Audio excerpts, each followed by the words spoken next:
የኢትዮጵያ ንግድ ባንክ ጠቅላላ ተቀማጭ ገንዘብ ከ2.4 ትሪሊየን ብር በላይ መድረሱን ባንኩ አስታወቀ። የኢትዮጵያ ንግድ ባንክ የ2018 በጀት ዓመት አፈጻጸሙን አስመልክቶ ለመገናኛ ብዙሃን መግለጫን ሰጥቷል። የባንኩ ፕሬዝዳንት አቤ ሳኖ በሰጡት መግለጫ ባንኩ ከዚህ ቀደም ከነበረበት በርካታ ፈተናዎች በመላቀቅ ከ6 ዓመታት ወዲህ ሰፋፊ ድሎችን እያስመዘገበ መምጣቱን ጠቁመዋል። በተጠናቀቀው የ2018 በጀት ዓመት የተገኙ የየዘርፉ ስኬቶችም የዚሁ ስራ ማሳያዎች ናቸው ብለዋል። በበጀት ዓመቱም ከ707.4 ቢሊዮን ብር በላይ ተቀማጭ ገንዘብ በማሰባሰብ የኢትዮጵያ ንግድ ባንክ ጠቅላላ ተቀማጭ ገንዘቡ ከ2.4 ትሪሊየን ብር በላይ ማድረስ ችሏል ብለዋል። ኢትዮጵያ ንግድ ባንክ ሪፎርም ላይ ነው የነበረው። ብዙ ፈተናዎች ገጥመውት ተፈትኖ የሚያውቅበት ጊዜ ሩቅ አልነበረም። በአንድ ዓመት 707 ቢሊዮን ብር ማሰባሰብ ችለናል።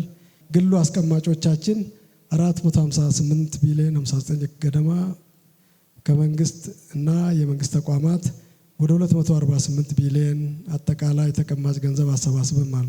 ይሄ እንግዲህ የባንካችን ተቀማጭ ገንዘብ 2.4 ትሪሊዮን አድርሶታል። አምና የባንካችን ትርፍ 32.5 ቢሊዮን ብቻ ነበረ።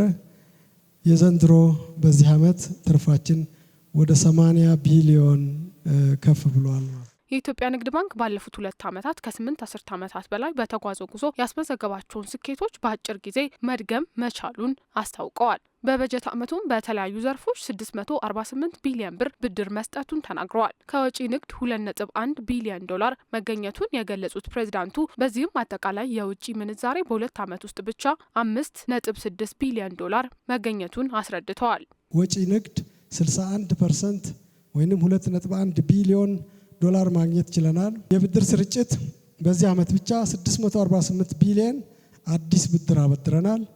ይሄም ከፍተኛ እድገት ያሳየ ነው። ከቤዚር ጋር ስናነጻጽር የ4 ጊዜ እጥፍ እድገት ያሳየ ነው። ወደ ግልና የመንግስት ስናከፋፍል የዛሬ 6 ዓመት 90% ብድሩን ይወስድ የነበረው የመንግስት ተቋሞች ነበሩ። ዘንድሮ ግን 90% የግል ተበዳሪዎች ናቸው የወሰዱት። በዲጂታል ስርዓት እንዲሁ ስኬታማ ስራዎች መከናወኑን የገለጹት የባንኩ ፕሬዝዳንት አቤ ሳኖ በዚህም ዓመት ብቻ በሞባይል ባንኪንግ ከ3.48 ቢሊዮን ብር በላይ መዘዋወሩን ተናግረዋል። በአንድ ዓመት ውስጥ ብቻ በዲጂታል ቻነል ወደ 3.48 ቢሊዮን ግብይቶች ማለት ነው። ይሄ የደንበኛ ምልልስን ነው። በዓመት ውስጥ የኢትዮጵያ ዲጂታል ቻነል የኢትዮጵያ ንግድ ባንክ ዲጂታል ቻነሎች 22.2 ትሪሊዮን ብር ነው ያንቀሳቀሱት። የባንኩ ስኬት የባንኩ ማኔጅመንትና ሰራተኞች ኃላፊነት በመውሰድ በቁርጠኝነት የሰሩት ስራ እንዲሁም የደንበኞችና የመንግስት ድጋፍ ውጤት መሆኑን በማንሳት ምስጋናቸውን አቅርበዋል።